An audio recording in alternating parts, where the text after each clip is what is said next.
Before the United States existed, North America was already full of life. Native Americans lived here for thousands of years. They were not one group, but hundreds of tribes. Some farmed, some hunted, some traded. Some built huge cities and advanced civilizations. For example, the Mississippian culture built massive earth mounds near rivers. Cahokia was once one of the largest cities in North America. In the Southwest, the ancestral Puebloans built cliff dwellings and used advanced knowledge of water and astronomy. Native Americans had trade routes stretching across the continent. Land was shared, not owned. Europeans had a different idea. Land could be claimed and sold. By the late 1400s, Spain, France, and England were exploring for gold, land, and power. This set the stage for a slow collision, and the story of America began. In 1492, Columbus sailed west, thinking he would reach Asia. Instead, he landed in the Caribbean. He didn't discover America. People were already living there. Europeans called the land New World and started exploring it for gold, trade, and power. Spain focused on South America, France explored Canada,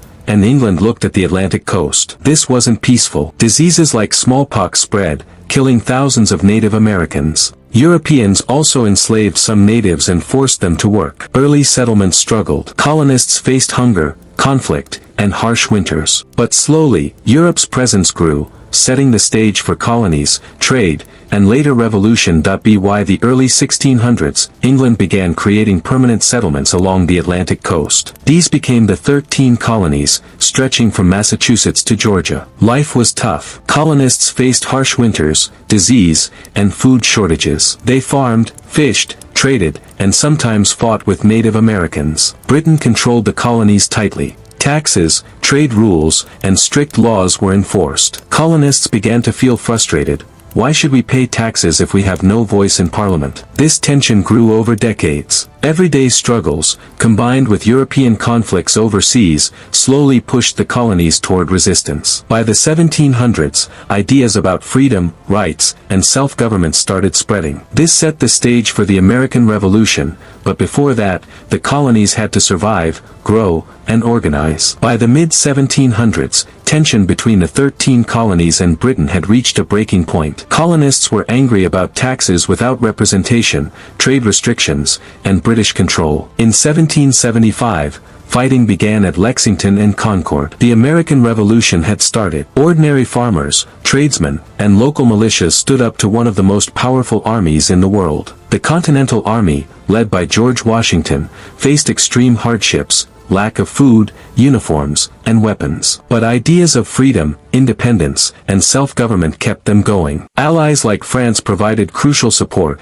turning the tide against Britain. In 1781, the British surrendered at Yorktown, effectively ending major fighting. In 1783, the Treaty of Paris officially recognized the United States as an independent nation. The revolution was not just a war, it was the beginning of a new idea, that people could govern themselves. After winning independence, the United States was free. But it wasn't yet a country that worked. The first attempt, the Articles of Confederation, gave too much power to the states and too little to the national government. Problems grew, trade disputes, weak defense, and disagreements between states. In 1787, leaders met in Philadelphia to write a new plan, the U.S. Constitution. It created a federal system, a balance between state power and national authority. The Constitution also set up 3 branches of government: legislative, executive, and judicial, each with checks and balances. Slavery was a controversial issue. Some compromises were made to get southern states on board, a decision that would haunt the nation for decades. By 1789, the Constitution was ratified,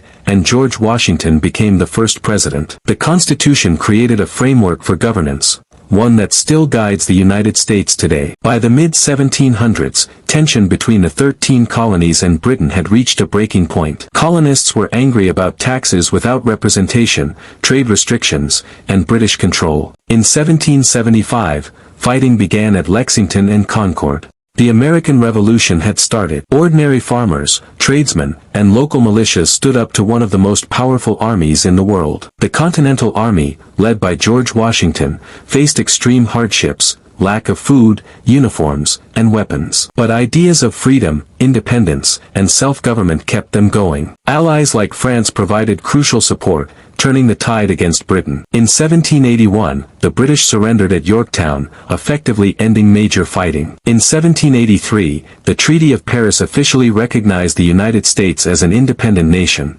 The revolution was not just a war, it was the beginning of a new idea, that people could govern themselves. After winning independence, the United States was free. But it wasn't yet a country that worked. The first attempt, the Articles of Confederation, gave too much power to the states and too little to the national government. Problems grew, trade disputes, weak defense, and disagreements between states. In 1787, leaders met in Philadelphia to write a new plan, the U.S. Constitution. It created a federal system, a balance between state power and national authority. The Constitution also set up 3 branches of government: legislative, executive, and judicial, each with checks and balances. Slavery was a controversial issue. Some compromises were made to get southern states on board, a decision that would haunt the nation for decades. By 1789, the Constitution was ratified, and George Washington became the first president. The Constitution created a framework for governance, one that still guides the United States today. After the Constitution, the United States began to expand westward. New states were added, rivers crossed, and territories explored. But expansion had a dark side: slavery and displacement. The Southern economy depended on slave labor,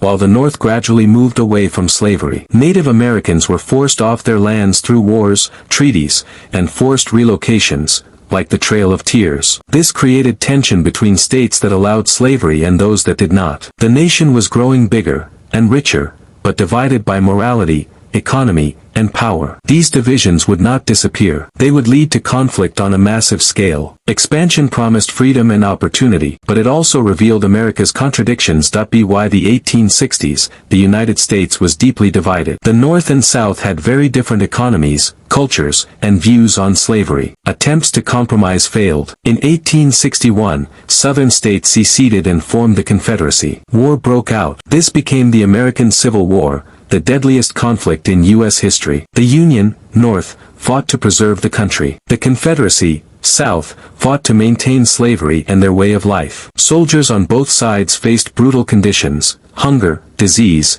and extreme violence. Major battles like Gettysburg and Antietam became symbols of sacrifice and strategy. In 1863, Lincoln issued the Emancipation Proclamation, declaring enslaved people in rebel states free. By 1865, the Union had won. Slavery was abolished, and the country began the long process of reconstruction and healing. The Civil War showed both the cost of division and the power of ideals like freedom and equality. After the Civil War, the United States faced a massive challenge: rebuilding the nation. This period is called Reconstruction. Formerly enslaved people were now free, but equality was far from reality. Southern states passed laws called Black Codes to limit the rights of Black Americans. Violence from groups like the Ku Klux Klan threatened their safety. Meanwhile, the North and the new industrial cities grew rapidly. Railroads expanded, factories multiplied, and America began transforming into an industrial power. Immigration brought millions of people from Europe seeking work and opportunity. Cities became crowded, but innovation thrived. This created wealth,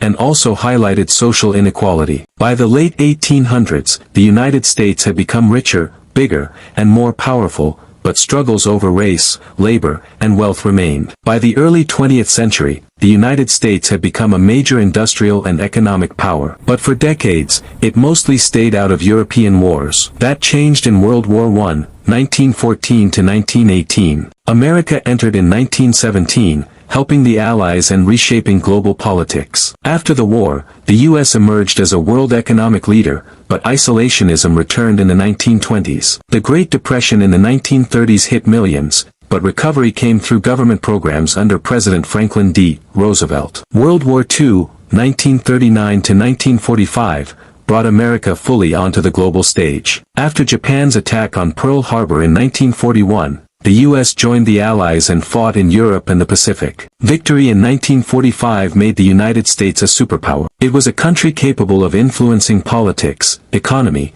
and culture around the world. America had gone from a young, divided nation to a global powerhouse, but the world stage also brought new responsibilities and conflicts. After World War II, the United States and the Soviet Union emerged as superpowers. But they didn't fight directly. Instead, they competed in what we call the Cold War, a struggle of politics, ideology, and influence. The US promoted democracy and capitalism, while the USSR promoted communism. Both sides built huge militaries, nuclear weapons, and tried to gain allies around the world. America fought in Korea and Vietnam to stop the spread of communism, sometimes successfully, sometimes not. The Cold War also included spying, propaganda, and space race competition, all without a full-scale global war. Tensions lasted for decades, shaping politics, culture, and everyday life. By the late 1980s, the Soviet Union began to collapse. The Cold War ended, leaving the United States as the uncontested global superpower. It was a time of power, fear, and influence,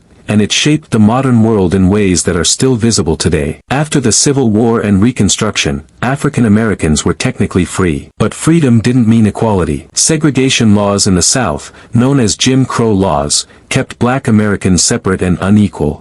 In the 1950s and 1960s, the civil rights movement emerged. Leaders like Martin Luther King Jr., Rosa Parks, and Malcolm X challenged segregation and fought for voting rights, education, and equal treatment. Nonviolent protests, marches, and speeches changed public opinion. Landmark achievements included the Civil Rights Act of 1964 and the Voting Rights Act of 1965. At the same time, women and other minority groups began fighting for equality, demanding education, workplace rights, and representation. The movement showed that social change requires courage, persistence, and organized effort. It shaped modern America and continues to influence activism today. From the 1980s onward, America entered a period of technology, politics, and global influence. Presidents like Ronald Reagan promoted economic growth, strong military, and the Cold War's final years. The 1980s and 1990s saw the rise of computers, the internet, and corporations changing daily life. America became a global hub for culture, movies, music, and technology. Internationally, the U.S. intervened in conflicts like Gulf War and led diplomacy to maintain global stability. Domestic issues like civil rights, economic inequality,